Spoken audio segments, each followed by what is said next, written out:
Los Angeles is notorious for traffic jams and aggressive drivers.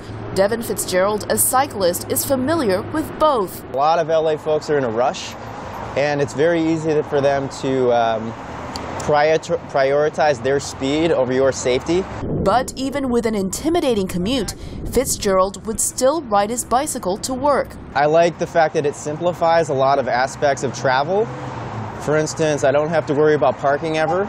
Rosas says bicycles in the city are dangerous for the cyclist and the driver. You always have to make sure you look to the other side, because if you're going to dodge this guy, because you don't want to do a hit and run, you can also get in a car crash as a result of that. To make cycling safer, some bicyclists in Los Angeles are commuting together in bike trains like this one.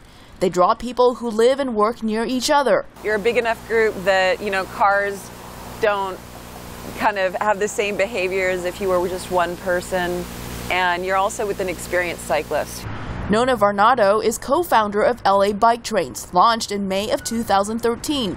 The number of participants has been growing along with the number of routes around the city. We specifically design each route so that we avoid problem intersections. The routes range from 7 to almost 32 kilometers. That makes LA Bike Trains unique compared to other cities, says Herbie Huff, a transportation expert at University of California, Los Angeles.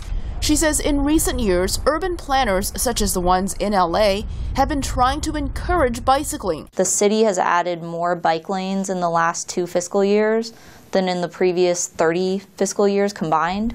Huff says bike lanes provide the flexibility that a bike train doesn't. One of the benefits of infrastructure is that people can come and go when they want.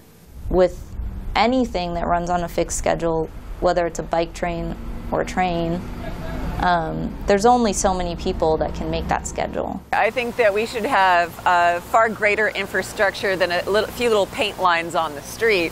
Varnado likes separated or elevated bike lanes, but she says bike trains can do what a bike lane can't. We want people to develop that mental sense of security and confidence by riding together in a group. Her aim is to make LA Bike Trains an ingrained part of LA so people can hop on and off just as they would from a bus. Elizabeth Lee for VOA News, Los Angeles. Yeah, that's one of the big perks for me is I really want to see the scenery.